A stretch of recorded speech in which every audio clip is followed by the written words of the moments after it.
Environment నేర్చుకుందాం. Environment చాలా పాజిటివ్గా నేర్చుకుందాం. అసలు ఎన్విరాన్మెంట్ అంటే ఏంటి అంటే ఎన్విరాన్మెంట్ అంటే ఏంది? Some of living non living components, దాని పక్కన జరిగే ఇన్ఫ్లుయెన్సెస్, ఈవెంట్స్, ఒక ఆర్గానిజం చుట్టూ ఉండేది ఇన్ఫ్లుయెన్సెస్ కానీ ఈవెంట్స్ కానీ ఇది అంటాం.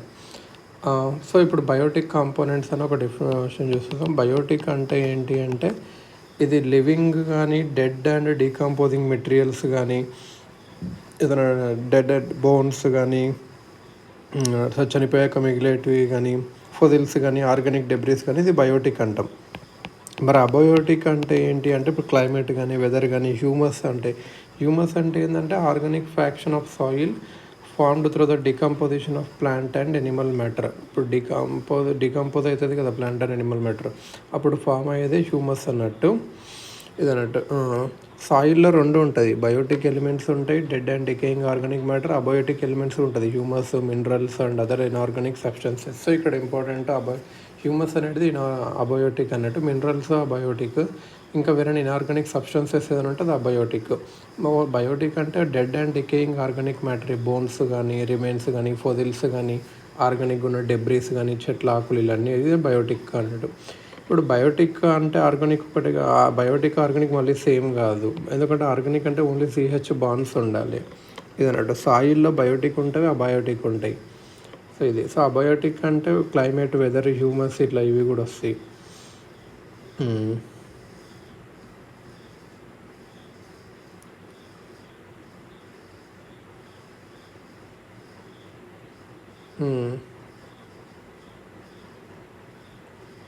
సో ఇది బయోటిక్కి అబయోటిక్కి నేర్చుకున్నాం. బయోటిక్ అంటే డెడ్ అండ్ లివింగ్, అబయోటిక్ అంటే మిగతావన్నీ. నెక్స్ట్ ఎకాలజీ అనే వర్డ్ గురించి నేర్చుకుందాం. ఈ ఎకాలజీ అనే వర్డ్ అంటే ఏంటి, మీనింగ్ ఎక్కడి నుంచి వచ్చిందంటే ఇది ఒక గ్రీక్ వర్డ్, 2 వర్డ్స్ నుంచి వచ్చినాయి. ఓయికస్ అంటే హోమ్, ఎకాలజీ అనే వర్డ్ 2 వర్డ్స్ వచ్చి వచ్చింది. మనకు లోగోస్ అంటే తెలుసు, స్టడీ, బయాలజీ అట్లా అంటాం కదా, లోగోస్ అంటే స్టడీ అన్నట్టు. ఓయికస్ అంటే హోమ్ ఆర్ ఎస్టేట్ అని కూడా అంటారు. సో ఎకాలజీ అనే వర్డ్ ఇచ్చింది ఎవరు అంటే జర్మన్ బయాలజిస్ట్ ఎర్నెస్ట్ హెక్కెల్. సో ఒక షార్ట్ కట్ ఏంటంటే ఎకాలజీ హెక్కెల్ 1869లో ఇచ్చారన్నట్టు. ఇది అసలు ఎకాలజీ మా డెఫినేషన్ ఏంటి అంటే ఈ లివింగ్ ఆర్గానిజమ్స్ వాళ్ళ బయోటిక్ అండ్ అబయోటిక్ ఎన్విరాన్మెంట్స్ ఎలా ఇంటరాక్ట్ అవుతావో అది చదువుకోవడమే ఎకాలజీ అన్నట్టు. The study of interactions between living organisms and their biotic and abiotic environments ఇదన్నట్టు. Therefore it is a study of the relationship of plants and animals to their physical and biological environment. Therefore it is a study of the relationship of plants and animals to their biological environment. ఇది ecology అన్నట్టు. Levels of organisation in ecology చూసుకుంటే first ఆర్గనిజమ్స్తోనే develop start అవుతుంది. Organism అంటే ఏం లేదు, individual living being that has ability to act or function independently. It may be plant, animal, bacterium, fungi etcetera. Population is a group of organisms, usually of the same species, occupying a defined area during a specified time. First organism అంటారు. ఈ organism అంటే ఒకటి అన్నట్టు. Population అంటే group of organisms of same species. Population అంటే same species అన్నట్టు. Next వచ్చేసి community అంటే డిఫరెంట్ స్పీసెస్ ఉంటుంది, అవి ఇంటరాక్ట్ అవుతుంటుంది. స్టేబుల్ కమ్యూనిటీ ఏంటంటే ప్రొడక్టివిటీ అనేది కాన్స్టెంట్ ఉంటుంది. అది రెసిస్టెంట్ రిసైలెంట్ పీరియాడిక్ డిస్టర్బెన్సెస్ ఏమైనా వస్తే దానికి కొద్దిగా రెసిస్టెంట్గా ఉంటుంది. ఏలియన్ స్పీసెస్ ఇంట్రడ్యూస్ చేసినా తట్టుకోగలుగుతుంది ఇది అన్నట్టు. మరి ఎకోసిస్టమ్ అంటే ఏంది, ఎకాలజీ అంటే నేర్చుకుందాం. ఎకోసిస్టమ్ అనే వర్డ్ని ఎవరంటే బ్రిటిష్ ఎకాలజిస్ట్ ఆర్థర్ టామ్స్లే 1935లో వచ్చింది. సో ఎకాలజీ అనే వర్డ్ ఫస్ట్ వచ్చింది, ఎకోసిస్టమ్ నెక్స్ట్ వచ్చింది. ఎకోసిస్టమ్ అంటే ఏం లేదు, structural and functional unit of biosphere. Ecosystem అంటే structural and functional unit of biosphere. Structural and functional unit of biosphere ఇదన్నట్టు. Structural and functional unit of biosphere consisting of community of living beings and the physical environment both interacting and exchanging materials between them. So very important. Ecology అంటే study of interaction between living organisms and biotic and abiotic interaction అది అన్నట్టు.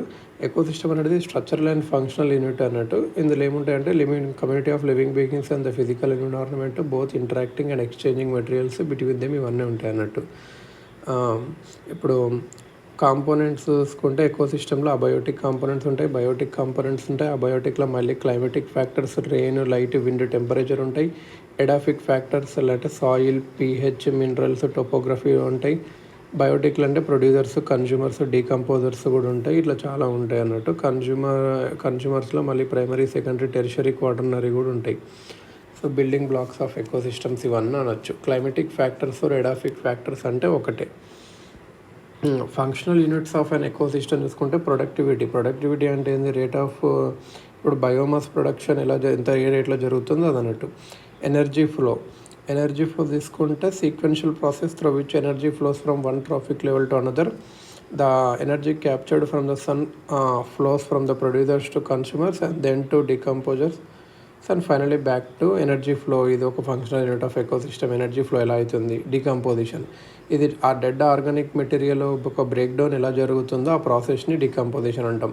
Top soil is the major site for decomposition అన్నట్టు. So decomposition ఎక్కడ జరుగుతుంది ఎక్కువ అంటే top సాయిల్లో జరుగుతుంది. Next nutrient cycling అంటే ఏంటంటే ఒక ఎకో సిస్టంలో nutrients are consumed and recycled back in various forms for ఇట్లా కన్జ్యూమ్ అయ్యి మళ్ళీ వేరియస్ రికవరీ. బయోమ్ అంటే ఏంటి? బయోమ్ అంటే ఏం లేదు, ఒక లార్జ్ జియోగ్రఫికల్ రీజన్ అన్నట్టు. Characterised by a particular set of climate conditions, plant and Animal life. Each biome has unique characteristics that determine the kinds of plants and animals that can survive and thrive in that particular environment. Types of biomes: forest, grasslands, tundra, deserts and aquatic biomes such as oceans, rivers and lakes. So biome అనేది ఏంటో ఒక geographical reason అన్నట్టు. Characterised ఏమంటే set of climatic conditions, plants, animals అని ఉంటాయి అన్నట్టు. ఇప్పుడు tundra biome అట్లా అంటాం కదా, అక్కడ ఉన్న ప్లాంట్స్ కానీ, ఎనిమల్ కానీ, క్లైమేట్ కానీ ఇదంతా ఒక బయోమ్ కానీ అంటారు అన్నట్టు. ఒక్కొక్క బయోమ్ చాలా డిఫరెంట్గా ఉంటుంది. అక్కడ పెరిగే ప్లాంట్లు బట్టి, ఎనిమల్ బట్టి, ఆ ఎట్లా అంటే క్లైమేట్ బట్టి ఉంటాయి అన్నట్టు. Forest biome, grassland biome, tundra biome, desert and aquatic biomes అలా అన్నట్టు. ఇది బయోమ్ ఇది అన్నట్టు. బయోస్పియర్ అంటే ఏంది, ఎక్కడ ఏ పార్ట్ ఆఫ్ ఎర్త్ ఎక్కడ లైఫ్ ఉంటుందో అది బయోస్పియర్ అన్నట్టు. ఇది ఒక highly integrated and interacting zone అని వచ్చింది. ఇందులో అట్మాస్ఫియర్ ఎయిర్ ఉంటుంది, హైడ్రోస్పియర్ వాటర్ ఉంటుంది, లిథోస్పియర్ ల్యాండ్ ఉంటుంది.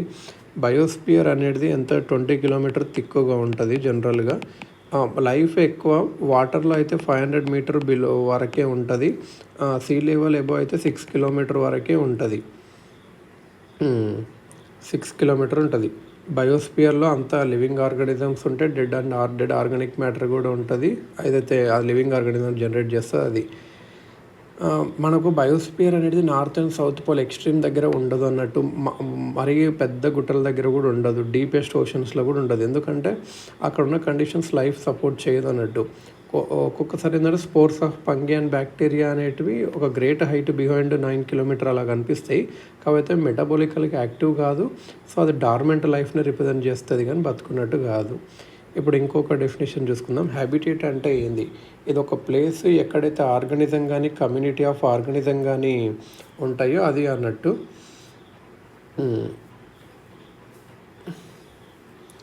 ఇదన్న హ్యాబిటేట్ అంటే ఉండే ప్లేస్ అన్నట్టు. ఏదో ఒక హ్యాబిటేట్ అంటే అది అన్నట్టు ఉండే ప్లేస్. మైక్రో హ్యాబిటేట్ అంటే ఏంటంటే ఇమీడియట్గా మనం ఉండే ప్లేస్ పక్కన మైక్రో హ్యాబిటేట్ అంటాం. సింగిల్ హ్యాబిటేట్లో డిఫరెంట్ టైప్ ఆఫ్ ఆర్గానిజమ్స్ కూడా షేర్ చేసుకోవచ్చు ఏవైతే సిమిలర్ నీడ్స్గా ఉంటాయో. ఫర్ ఎగ్జాంపుల్ ఇప్పుడు ఆక్వాటిక్ అందులో ఫిష్ ఉండొచ్చు, ఫ్రాగ్స్ ఉండొచ్చు, క్రాబ్స్ ఉండొచ్చు, ఈ ఫైటోప్లాంక్టన్ ఉండొచ్చు, ఇంకేదన్నా ఉండొచ్చు. సో ఇది డిఫరెంట్ స్పీసెస్ ఇవైతే సేమ్ హ్యాబిటేట్లో ఉంటావో అవన్నీ సేమ్ అడ్రస్ ఉంటాయి. ఫారెస్ట్, లేక్ ఇట్లా అన్నట్టు హ్యాబిటేట్ అన్నట్టు. అది హ్యాబిటేట్లో ఎప్పుడు లైఫ్ని అయితే సపోర్ట్ చేస్తుంది, కానీ ఎన్విరాన్మెంట్లో లైఫ్ ఉండొచ్చు, ఉండకపోవచ్చు. సో అన్ని హ్యాబిటేట్స్ అనేటివి ఎన్విరాన్మెంట్స్, కానీ అన్ని ఎన్విరాన్మెంట్స్ అనేటివి హ్యాబిటేట్స్ కాదు. హ్యాబిటేట్ అంటే ఏంది? ఒక సింగిల్ స్పీషీస్కి ఏం కావాలో అదన్నట్టు అది ఇమీడియట్గా ఉంటుంది. కానీ ఎన్విరాన్మెంట్ అనేది ఏంది, మల్టిపుల్ స్పీషీస్కి ఎన్విరాన్మెంట్లో డిఫరెంట్ టైప్స్ ఆఫ్ హ్యాబిటేట్స్ ఉంటాయి. ఇదన్నట్టు ఎన్విరాన్మెంటే డిటర్మైన్ చేస్తుంది హ్యాబిటేట్ ఎలా ఉండదు, దానికి ఒక గుణాలు ఏంటి అని చెప్పేసి. కానీ హ్యాబిటేట్ ఎన్విరాన్మెంట్ గురించి. సో హ్యాబిటేట్ అనేది చిన్న వర్డ్, ఎన్విరాన్మెంట్ అనేది పెద్ద వర్డ్. ఒక రకంగా చెప్పాలంటే హ్యాబిటేట్ అనేది సింగిల్ ఆర్గానిజమ్స్కి ఉంటుంది, ఎన్విరాన్మెంట్ అనేది మాట. నిచి, అసలు నిచి అంటే ఇప్పుడు ఒక నిచి అంటే ఏంటి, NICHE, very very important. Niche అంటే ఏంటంటే ఇది ఒక function, unique role or position of a species within an ecosystem అన్నట్టు, including the physical and biological conditions it requires to survive and reproduce. It can be described by the specific set of environmental conditions such as temperature, humidity, light, soil type and food availability that a species required to survive and thrive. So idanattu niche refers to the unique role or position of a species within an ecosystem, including the physical and biological conditions it requires to survive and reproduce. It can be described by the so niche అంటే unique role or position of a species within an ecosystem. Unique role or position of a species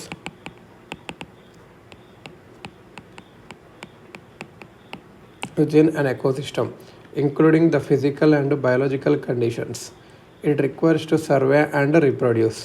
It can be described by the specific set of environmental conditions such as temperature, humidity, light, soil type and food availability that a species requires to survey and thrive. The niche of an organism and its interactions is determined by where it stands in the ecological structure of the ecosystem. Niche of organism ఇంకా దాని interactions determine చేస్తాయి అసలు ecological structure of ఎకోసిస్టంలో ఎక్కడ ఉండదు అని చెప్పేసి. దీని definition ఇంకో రకంగా చెప్పాలంటే specific set of environmental conditions అన్నట్టు, టెంపరేచర్, హ్యూమిడిటీ, లైట్. సో ఇది యూనిక్ రోల్ ఆర్ పొజిషన్ నిచి అంటే గుర్తుపెట్టుకోవాల్సింది. హ్యాబిటేట్ అంటే ఫిజికల్ స్పేస్ అని చెప్పొచ్చు, నిచి అంటే ఒక అడ్రస్ లాగా అని చెప్పొచ్చు. నిచి అంటే ఫంక్షనల్ స్పేస్, అంటే మనం ఏం పని చేస్తామని. ఆక్యుపైడ్ బై అన్ ఆర్గానిజం, ఎక్కడైతే తనకు రిసోర్సెస్ వస్తాయో బతకడానికి. అదే ఇప్పుడు నిచి అంటే స్టూడెంట్, ఒక ఇంట్లో స్టూడెంట్ ఉంటారు, ఒక అబ్బాయి కొడుకులది ఏంటంటే చదువుకోవడం నిచి అన్నట్టు. హ్యాబిటేట్ నిచి అంటే ఏంటంటే place or type of environment ఎక్కడైతే ఆర్గానిజం ఉంటుందో. ఫుడ్ నిచి అంటే ఏంటంటే ఎలాంటి ఫుడ్ ఇటు తింటుంది, ఎలాంటి ఫుడ్ని ఇట్లా డీకంపోజ్ చేస్తుంది, దేంతో కాంపిటేట్ అవుతుందో అది ఫుడ్ నిచి అన్నట్టు. రిప్రొడక్టివ్ నిచి అంటే ఏంటంటే ఎలా రిప్రొడక్షన్ జరుగుతుంది. ఫిజికల్ అండ్ కెమికల్ నిచి అంటే ఎలాంటి టెంపరేచర్ ఉంటుంది అవన్నీ అన్నట్టు ఇది అన్నట్టు. సో ఇది హ్యాబిటేట్ అండ్ నిచికి కొద్ది డిఫరెన్స్. ఇప్పుడు ఒక ట్రీ ఉంది అనుకుందాం, ఒక ట్రీ ఎలా ఉంటుంది, ఇలా ఉంటుంది. ఓ బర్డ్స్ ఏమో ఇక్కడ ఉంటుంది, ఇక్కడనేమో వుడ్ పికర్స్ ఉంటాయి, ఇక్కడ ఇంకో కొన్ని బర్డ్స్ ఉంటాయి. ఇదంతా హ్యాబిటేట్ ట్రీయే అందరికీ. కానీ నిచి మాత్రం ఒకటి ఉంటుంది అన్నట్టు. హ్యాబిటేట్ ఏమో ట్రీ, నిచి ఏమో ఒకదానికేమో బాటమ్, ఒకదానికేమో ట్రంక్, ఒకదానికేమో బ్రాంచెస్, ఇలా అన్నట్టు. సో ఎవరిది వాళ్ళది అన్నట్టు నిచి అంటే. ఫండమెంటల్ నిచిలో చాలా టైప్స్ ఉన్నాయి. ఫండమెంటల్ నిచి అంటే ఏంది, ఒక ఆర్గానిజం వేరే organism could exist without ecological interactions. Realized niche, population exist here in the presence of interactions and fundamental niche అంటే ఇంటరాక్షన్స్ లేకుండా ఉండగలదు అన్నట్టు. రియలైజ్డ్ నిచి అంటే దానికి ఇంటరాక్షన్స్ కావాలి, కాంపిటీషన్స్ అన్నా ఉంటుంది అన్నట్టు.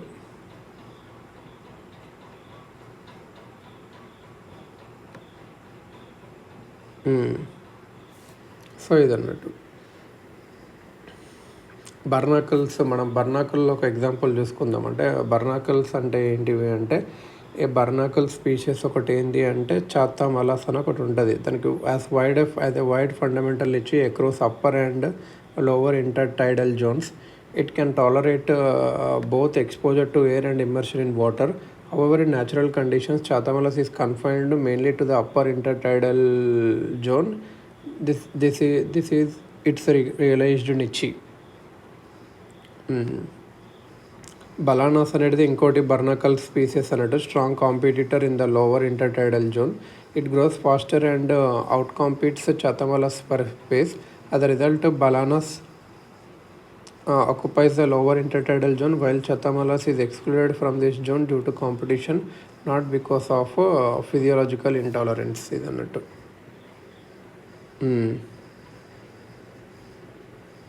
బర్నాకల్స్ అని ఒక ఎగ్జాంపుల్స్ చూసాము. బర్నాకల్ స్పీసెస్లో చాలా ఒకటి చాతామలాస్ ఉంటుంది, ఇంకోటి బలానాస్ ఉంటుంది. చాతామలాస్కి ఏమో వైడ్ ఫండమెంటల్ నిచ్చి ఉంది అప్పర్ ఇంకా లోవర్ ఇంటర్టైడల్ జోన్స్లో. అది వాటర్లో ఉండగలదు, ఎయిర్కి వచ్చినా ఉండగలదు అన్నట్టు. కానీ న్యాచురల్ కండిషన్స్లో మెయిన్లీ అప్పర్ ఇంటర్టైడల్ జోన్లోనే ఉంటుంది. So this is realized niche అన్నట్టు. బలానాస్ అనేది దీనికి స్ట్రాంగ్ కాంపిటీటర్ లోవర్ ఇంటర్టైడల్ జోన్లో and outcompete Chthamalus for space. అది రిజల్ట్ బలానాస్ అనేది లోవర్ ఇంటర్టైడల్ జోన్ ఉంటుంది, చాతమలస్ అనేది జోన్లో ఉండదు కాంపిటీషన్ వల్ల, not because of physiological intolerance. So important ఇది. సో బలానాస్ వచ్చేసి లోవర్ ఇంటర్టైడల్ జోన్ ఉంటుంది, చతమలస్ వచ్చేసి అప్పర్ ఇంటర్టైడల్ జోన్లో ఉంటుంది. కాంపిటీషన్ వల్లనే, ఫిజియోలాజికల్ ఇంటాలరెన్స్ వల్ల కాదు. ఇది ఇంపార్టెంట్. చతమలస్ అప్పర్లో ఉంటుంది, రియలైజ్ నిచ్చి అన్నట్టు. ఫండమెంటల్ అంటే ఏంటంటే వేరే ఎక్కడైతే ఒక స్పీషీస్ ఉంటుందో అది, రియలైజ్డ్ నిచ్చి అంటే ఎక్కడ బతుకుతుందో అది అన్నట్టు. So very very important. Fundamental niche అంటే ఏంటంటే the could life zone, the full range of conditions species can survive without competition ఉంటుంది, అది ఫండమెంటల్. రియలైజ్డ్ నిచ్చి అంటే the actual range species occupies, అంటే రియలైజ్డ్ అంటే కాంపిటీషన్ తట్టుకోవడం, ఫండమెంటల్ అంటే competition లేకుండా బతకడం, ఇది అన్నట్టు.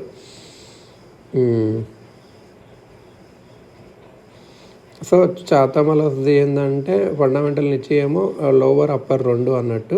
కానీ కాంపిటీటర్ బలానాస్ వచ్చేసి లోవర్ జోన్లో కాంపిటీట్ చేస్తుంది కాబట్టి ఈ చాతమలస్ అనేది అప్పర్కి వెళ్ళిపోతుంది, ఇది అన్నట్టు. ఇట్లా నిచ్చి ఓవర్లాప్. 2 ఆర్గానిజమ్స్ సేమ్ నిచ్చి ఉందనుకో కాంపిటీషన్ పెరుగుతుంది. సో ఛాన్స్ ఆఫ్ సర్వైవల్ కూడా తగ్గిపోద్ది. గాస్లా ఏం చెప్తుంది అంటే competitive exclusion principle. Competition in case of the same niche of 2 species will lead to the exclusion of 1 from that niche. So Gause's law ఏం చెప్తుంది అంటే సేమ్ నిచ్చికి నిచ్చి ఆఫ్ 2 స్పీసెస్ సేమ్ ఉండే కాంపిటీషన్ అయితే ఒకవేళ ఎక్స్టింక్షన్ కూడా అవ్వచ్చు అని చెప్తుంది గాస్లా. డార్విన్స్ ఫించెస్ అండ్ ఒక ఎగ్జాంపుల్ ఏంటంటే Darwin's finches and Galapagos islands. So Gause's law అంటే ఏంటంటే సేమ్ ఉన్నప్పుడు ఒకటి ఆ స్పీసెస్ అవుట్కమ్ మొత్తం తుడుచుకుపోయే ఛాన్స్ ఉంది అన్నట్టు.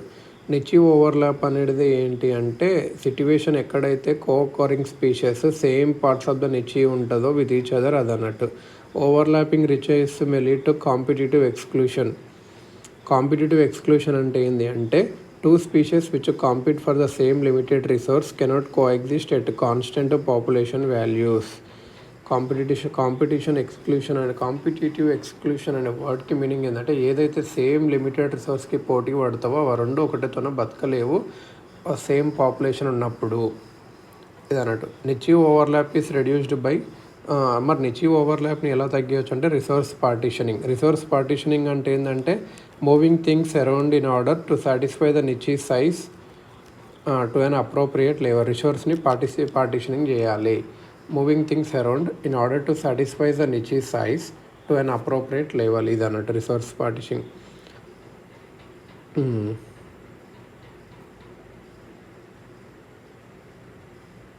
ఇప్పుడు ఒకటి చూసుకో,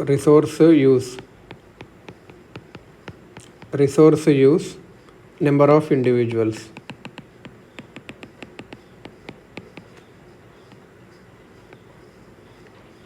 నిచ్చి బ్రెడ్త్ ఇది అన్నట్టు. Generalist species with a narrow niche, ఇది అన్నట్టు. ఇది generalist species with a broad niche. ఎవరిని ఎగ్జాంపుల్ చూసుకుంటే ఇది నిచ్చి సపరేషను, ఇదేమో రీజన్ ఆఫ్ నిచ్చి ఓవర్లాప్, ఇలా ఉంటుంది అన్నట్టు నిచ్చి ఓవర్లాప్. నిచ్చి ఓవర్లాప్ ఏంటంటే రిసోర్స్ పార్టీషనింగ్ చేయాలండి. ఇప్పుడు డక్స్ ఇప్పుడు క్రెయిన్ కొంగలా ఉంటాయి. ఒక కొంగనేమో కింద ఉన్న వాటర్ లోపట ఉన్న దానిలో తింటుంది, ఇంకొకటేమో భూమి మీద ఉన్నది తింటుంది. ఇట్లా ఇది రిసోర్స్ పార్టిషనింగ్ జరుగుతుంది. స్పీషీస్ ఆల్టర్ చేసుకుంటే their use of niche to avoid competition by dividing resources among them. ఇప్పుడు వాటర్ ఉన్నాయనుకో, ఇట్లా కొన్నేమో లోపట పెట్టి తింటాయి, కొన్నేమో పైన తింటాయి. ఇట్లా ఇది రిసోర్స్ పార్టిషనింగ్ జరుగుతుంది అన్నట్టు.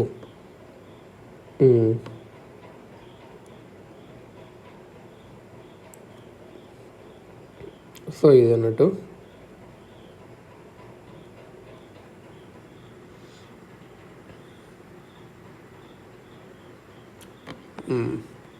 మరి ఇప్పుడు ఎకోటోన్ అనే గురించి నేర్చుకుందాం. ఎకోటోన్ అంటే ఏం లేదు, రెండు డైవర్స్ ఎకో సిస్టమ్స్ కలిసిన ప్లేస్ని ఇది ఒకటి డైవర్స్, ఇది ఎకోటోన్ అని అంటారు అన్నట్టు.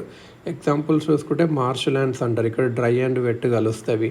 మ్యాంగ్రూవ్ ఫారెస్ట్, టెరిస్ట్రియల్ మెరైన్ కలుస్తవి. గ్రాస్ ల్యాండ్స్, డిజర్ట్ ఫారెస్ట్ కలుస్తవి. Estuaries, salt water fresh water కలుస్తుంది. సో మ్యాంగ్రూవ్ అంటే ల్యాండ్ ఇంకా మెరైన్ కలుస్తుంది. ఎస్చురీస్ అంటే సాల్ట్ ఫ్రెష్ వాటర్ కలుస్తుంది. గ్రాస్ ల్యాండ్ అంటే డిజర్ట్ ఫారెస్ట్ కలుస్తుంది. మార్ష్ ల్యాండ్ అంటే డ్రై వెట్ రెండు కలుస్తాయి అన్నట్టు. ఇక్కడ ఎకోటోన్లో ఏంటంటే డైవర్సిటీ ఎక్కువ ఉంటుంది ఎడ్జ్ ఎఫెక్ట్ వల్ల. అంటే ఇట్లా ఇక్కడ ఉన్న డైవర్సిటీ చాలా ఎక్కువ ఉంటుంది అన్నట్టు రెండు దాంట్లో. ఇది ఒక ట్రాన్సిషన్ రీజియన్ అన్నట్టు, టూ అడ్జసెంట్ ఎకో సిస్టమ్స్ నుంచి that contain some of the species and characteristics of each one and also contain specific species of its own ఇది అన్నట్టు.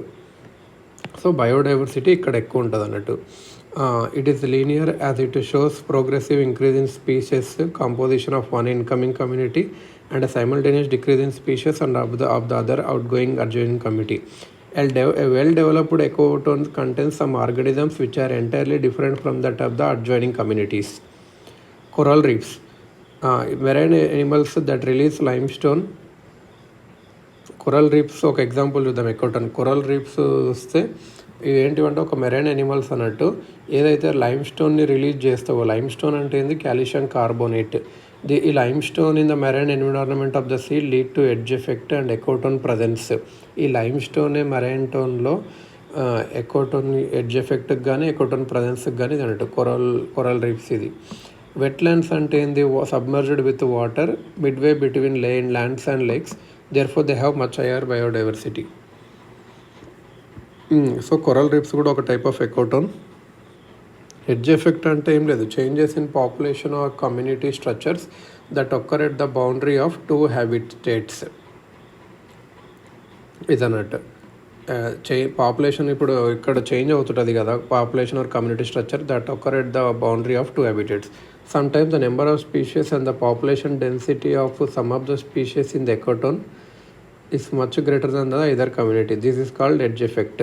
ఎకోటోన్లో పాపులేషన్ డెన్సిటీ కానీ నెంబర్ ఆఫ్ స్పీషీస్ కానీ సమ్ ఆఫ్ ద స్పీషీస్ చాలా ఎక్కువ ఉండొచ్చు either community కన్నా, దాన్ని ఎడ్జ్ ఎఫెక్ట్ అంటారు. Species adapted to survive in edge effect are called edge species. So ఇదన్నట్టు. ఎకో టైప్ అంటే ఒక population of species that differs genetically from the other populations of the same species because local conditions are selected for certain unique physiological or morphological characteristics. Echo types are adapted to survive. ఎకోటోన్లో survive అవ్వడానికి కొంచెం మారుతుంది. Royal Bengal tiger adapted to mangrove, can drink salt water కూడా. Kharai camel, Gujarat Indian rhino, ఇవి రెండు కూడా eco types అన్నట్టు.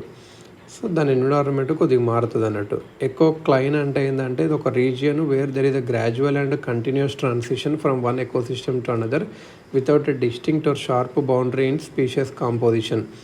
Such transitions occur along an environmental gradient marked by slow changes in abiotic factors like altitude, temperature, thermocline, salinity, halocline, depth and other physiological conditions. So ఇది ఎకోక్లైన్ అంటే ఏంటంటే ఒక gradual and continuous transition ఉంటుంది ఒక ecosystem నుంచి other. Such transitions occur along environmental gradient marked by slow changes in abiotic factors like altitude, temperature, thermocline. Abiotic factors కూడా కొంచెం slow జరుగుతుంది. టెంపరేచర్ అంటే థర్మోక్లైన్, సాలినిటీ అంటే హాలోక్లైన్, డెప్త్ ఇంకా వేరే అన్నట్టు. ట్రాఫిక్ లెవెల్ గురించి నేర్చుకుందాం ఇప్పుడు. ట్రాఫిక్ లెవెల్ అంటే ఏంది రిప్రజెంటేషన్ ఆఫ్ ఎనర్జీ ఫ్లో. ఒక ఎకో సిస్టంలో ఎనర్జీ ఎలా ఫ్లో అవుతుందో అన్నట్టు. ఇది ఒక పొజిషన్ అన్నట్టు ఫుడ్ చైన్లో ఎక్కడ ఉంటుందో దాని ట్రాఫిక్ లెవెల్ అన్నట్టు. ఇది మెంబర్స్ ఆఫ్ ఎకో సిస్టమ్స్ ఎలా కనెక్ట్ అయినవు ఒక న్యూట్రిషన్ లీడ్ బట్టి అది చూస్తుంది అన్నట్టు. The traffic level interaction involves 3 concept: food chain, food web, ecological pyramids. Food chain, food web,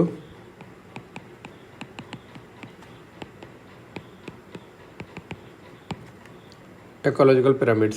Energy in the ecosystem. Plants observe less that 1% of the sunlight that reaches them. Photosynthetic organisms make 170 billion metric tons of food each year to photosynthesis and respiration. Primary producers autotrophs అనవచ్చు. Primary producers అంటే ఏంది? Green plants, కొన్ని bacteria, algae ఉంటాయి. ఇవే ఈ food produce చేసేటివి అన్నట్టు. ఇవి కార్బోహైడ్రేట్స్ని సింథసిస్ చేస్తవి. కార్బన్ డైఆక్సైడ్, వాటరు, సన్లైట్ ప్రజెన్స్లో తీసుకొని ఫోటోసింథసిస్ ద్వారా తన for themselves and indirectly non ప్రొడ్యూసర్స్కి ఫుడ్ ఇస్తాయి అన్నట్టు. టెరిస్ట్రియల్ ఎకోసిస్టంలో ప్లాంట్స్ ప్రొడ్యూసర్స్ అనేటివి హెర్బిషియస్ అండ్ వుడీ ప్లాంట్స్ ఇవే. ఆక్వాటిక్ ఎకోసిస్టంలో మైక్రోస్కోపిక్ ఆల్గే అన్నట్టు. ప్రొడ్యూసర్స్లో ఫోటోట్రాప్స్, కీమోట్రాప్స్ ఉంటాయి. ఫోటోట్రాప్స్ అంటే ఏంటంటే ఏదైతే ఫోటోసింథసిస్ చేసి క్లోరోఫిల్ ఉంటుందో అదన్నట్టు. కార్బన్ డైఆక్సైడ్, వాటర్, సన్లైట్ కలిపి result carbohydrate, sugar plus oxygen ఇచ్చేవి. కీమోట్రాప్స్ ఏంటంటే అవి కొన్ని కెమికల్ రియాక్షన్స్ చేస్తాయి ఫుడ్ని తయారు చేయడానికి. సల్ఫర్ బ్యాక్టీరియా లేకు థియోబాసిలస్ ఇవి ఏం చూసుకుంటే కార్బన్ డైఆక్సైడ్ తీసుకుంటుంది, వాటర్ తీసుకుంటుంది, హైడ్రోజన్ సల్ఫైడ్ తీసుకుంటుంది, ఆక్సిజన్ తీసుకుంటుంది కూడా. ఇప్పుడు కార్బోహైడ్రేట్స్ ప్లస్ సల్ఫ్యూరిక్ యాసిడ్ తీస్తుంది. సో సల్ఫర్ బ్యాక్టీరియా, ఇది సల్ఫర్ బ్యాక్టీరియా లైక్ థియోబాసిలస్, ఇది కెమికల్ రియాక్షన్స్ యూజ్ చేసి కెమికల్ రియాక్షన్స్ యూజ్ చేసి ఫుడ్ వేస్తుంది అన్నట్టు. CO2, water, oxygen, hydrogen sulphide ఇవన్నీ చేసి. సో ఇది మెయిన్గా అన్నట్టు. ఆటోట్రాప్స్. మరి కన్జ్యూమర్స్ అంటే హెటెరోట్రాప్స్ అంటారు. ఇవి వాళ్ళ ఫుడ్ తయారు చేసుకోలేవు, ఫోటోసింథసిస్ చేయవు. ఇది ఆర్గానిక్ ఫుడ్ మీద డిపెండ్ అవుతాయి. ప్లాంట్స్, ఎనిమల్స్ బోత్ ఉన్నారులో హెటెరోట్రాప్స్ అంటాం. కన్జ్యూమర్స్ని 2 టైప్స్గా వేయచ్చు: మైక్రో కన్జ్యూమర్స్, మ్యాక్రో కన్జ్యూమర్స్. ఇప్పుడు ఎలా అంటే మళ్ళీ ఇందులోనే మనకు యాక్చువల్గా ప్రైమరీ ప్రొడ్యూసర్స్ ఉంటారు. ఇవి ఫుడ్ ప్రొవైడ్ చేస్తాయి. ప్రైమరీ కన్జ్యూమర్స్ ఉంటుంది, ప్రైమరీ ప్రొడ్యూసర్స్ని తింటాయి. సెకండరీ కన్జ్యూమర్స్ ప్రైమరీ కన్జ్యూమర్స్ ఉంటాయి. టెరిటరీ కన్జ్యూమర్స్ని ప్రైమరీ అండ్ సెకండరీ కన్జ్యూమర్స్ ఇద్దరిని తింటాయి. టెరిషరీ కన్జ్యూమర్స్ ఇది అన్నట్టు. So primary producers first, primary consumers, secondary consumers, tertiary consumers అంటే ఏంటంటే సెకండరీ కన్జ్యూమర్స్ని తింటుంది, ప్రైమరీ కన్జ్యూమర్స్ని కూడా తింటుంది అన్నట్టు. ఇది కన్జ్యూమర్స్. ఇప్పుడు మ్యాక్రో కన్జ్యూమర్స్ ఏంటంటే ఇవి ప్లాంట్స్ కానీ ఎనిమల్స్ మీద ఫీడ్ అవుతాయి, దాని మీద కూడా ఫీడ్ అవుతాయి. ఇప్పుడు హెర్బివోరస్ అని అనుకో ఇవి మెయిన్గా ప్లాంట్స్ తింటాయి. సెకండరీ కన్జ్యూమర్స్ అనేటివి ప్రైమరీ కన్జ్యూమర్స్ మీద తింటాయి.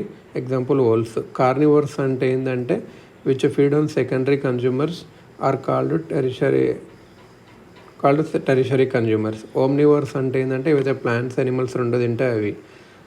కార్నివర్స్ ఏదైతే మీటుని తింటాయో, ఓమ్నివర్స్ ఏదంటే ప్లాంట్స్, ఎనిమల్స్ రెండు తింటాయో. స్కావెంజర్స్ అంటే డెకేయింగ్ మ్యాటర్స్ మీద అవుతుంది. స్కావెంజర్స్ అనేటివి డెడ్ ఆర్ ఇంజ్యూర్డ్ ఎనిమల్ కార్పసెస్ మీద తింటవి. డెడ్ ప్లాంట్ ఎనిమల్స్ని కూడా తింటవి. ఇంకా డికంపోజ్ చేస్తాయి ఇవి అన్నట్టు. సో స్కావెంజర్స్ ఏవేవి అంటే కొన్ని ఎగ్జాంపుల్ చూడాలంటే crow, hyena, fox, jackal, condor, Tasmanian devil, wild boar, seagull, vulture, flesh fly, ant, yellow jacket, raccoon, dung beetle, wasps, hornet ఇవన్నీ స్కావెంజర్స్ అన్నట్టు. మైక్రో కన్జ్యూమర్స్ అంటే ఏంది? ఇవి బ్యాక్టీరియా కానీ ఫంగి కానీ ఏదైతే ఎనర్జీ కానీ న్యూట్రియంట్స్ కానీ డికంపోజ్ చేసి డెడ్ ఆర్గానిక్ సబ్స్టెన్సెస్ని డెట్రిటేషన్ ఆఫ్ ప్లాంట్ అండ్ ఎనిమల్స్ ఉంటాయి. ఇవి మైక్రో కన్జ్యూమర్స్ అన్నట్టు. బ్యాక్టీరియా కానీ fungi. So very important. Micro అంటే ఏంది? బ్యాక్టీరియా కానీ ఫంగి కానీ ఏదైనా చనిపోయింది ఉంటుంది కదా డెట్రిటస్ని, అది ఆ ప్లాంట్ అదే. They feed on small microscopic bits of dead organic matter and convert them into inorganic nutrients. Organic matter మీద ఫీడ్ అయ్యి ఇన్ఆర్గానిక్ న్యూట్రియంట్స్కి మారుస్తుంది. The products of decomposition such an inorganic nutrients which are released in the ecosystem are reused by the producers and thus recycled. ఎర్త్వామ్ కానీ certain soil organisms కానీ nematodes కానీ arthropods కానీ ఇవన్నీ detritus feeders అన్నట్టు అవి డీకంపోజిషన్లో help చేస్తాయి అన్నట్టు. ఇప్పుడు ఒక చిన్న ఎగ్జాంపుల్ డీకంపోజర్స్కి డెట్రివర్స్కి డిఫరెన్స్ ఏం చూసుకుందామంటే నెక్స్ట్ వీడియోలో